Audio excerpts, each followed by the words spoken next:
Bismillahirrahmanirrahim.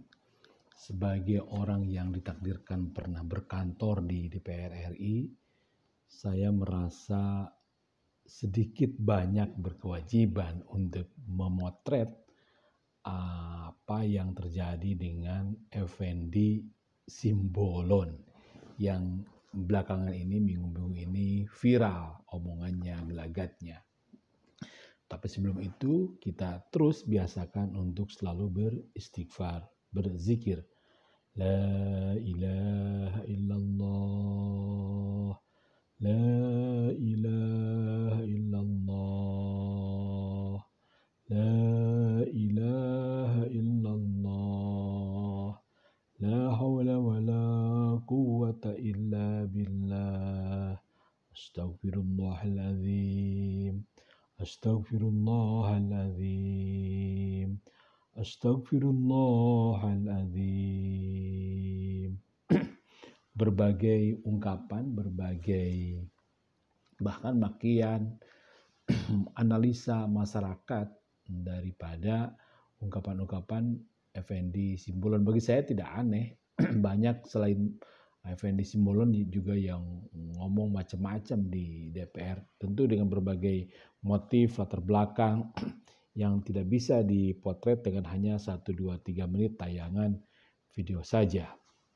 Ada yang benar-benar mengkritisi eksekutif, ada juga yang tidak kuat ekspresi kritisnya, ada juga yang ya bisa dikatakan terkategori setengah main-main gitu dalam dalam mengkritisinya. Saya sebutkan setengah main-main ya tidak pakai data misalnya. Nah, Bang Mas Effendi Simbolon kali ini menyampaikan gagasannya, pertanyaannya kepada teman-teman di TNI. Bagi saya sekali lagi itu tidak heran, tapi perkenankan saya ingin melihat ini dari sisi, katakanlah dari sisi spiritual begitu. Ini bagi saya jelas menandakan kurang tumaninah dalam bernegara. Tumaninah itu runtutan atau ketertiban atau kenyamanan untuk mencapai kebahagiaan bernegara, kebahagiaan sholat. Tumaninah adalah satu kacamata dalam hal ini, kacamata pandangan sosial, kacamata pandangan politik, kacamata pandangan pembangunan, kacamata amar ma'ruf nahi munkar, bagaimana tertib bernegara, bagaimana step-step makom-makom, bagaimana tangga-tangga bernegara itu dilakukan dengan tertib, nyaman, membahagiakan, punya visi besar, kemudian juga dilandasi atas persaudaraan bernegara yang kuat begitu, kemudian dilandasi atas kesadaran sebagai sesama manusia yang kuat, sebagai sesama makhluk NKRI, makhluk Pancasila, makhluk berpendidikan tinggi, makhluk berkeadaban, makhluk yang saling menguatkan begitu, makhluk yang makhluk yang saling punya peradaban tinggi, makhluk yang saling mempunyai latar belakang pendidikan yang luhur begitu ya. Nah, ini tidak tercermin baik dari eksekutif maupun daripada legislatif. Tentu saja keluarnya kritikan daripada Effendi Simbolon, saya kira ini juga menandakan bahwa kedua belah pihak masih jauh dari nilai-nilai tumaninah yang tadi.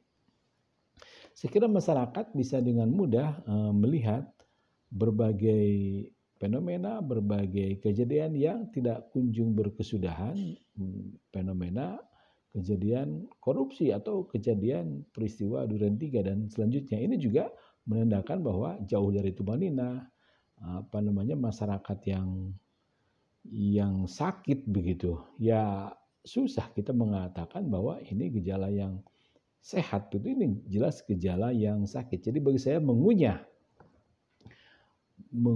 apa yang diperbuat oleh Effendi Simbolon ini juga adalah satu sinyal bahwa mata hati kita ini menunjukkan kalau kita dalam bernegara sedang dalam jauh dari nilai-nilai ke kewarasan begitu.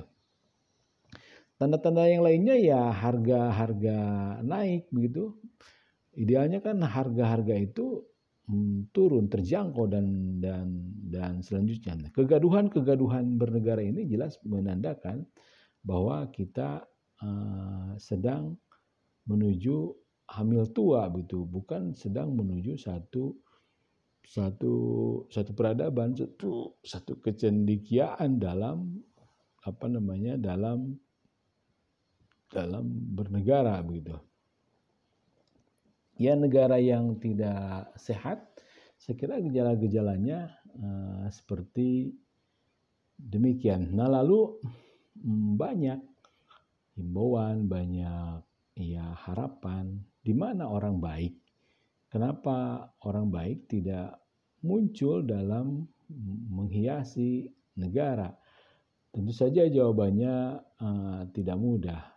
Tidak mudah untuk menghadirkan ilham-ilham takwa di tengah ilham-ilham fujur. Karena ini mesti ya tamadun, mesti masif begitu. Namanya persaudaraan, namanya kekuatan tamadun, kekuatan untuk saling mewangikan, ini ya mesti berjamaah begitu. Jadi kalau ada pertanyaan kemana orang-orang baik, ya orang-orang baik mesti berjamaah untuk melawan orang-orang yang berada di rel ilham fujur. Saya kira demikian kacamata kita untuk bagaimana bisa mengunyah omongan Effendi Simbolon. Terima kasih.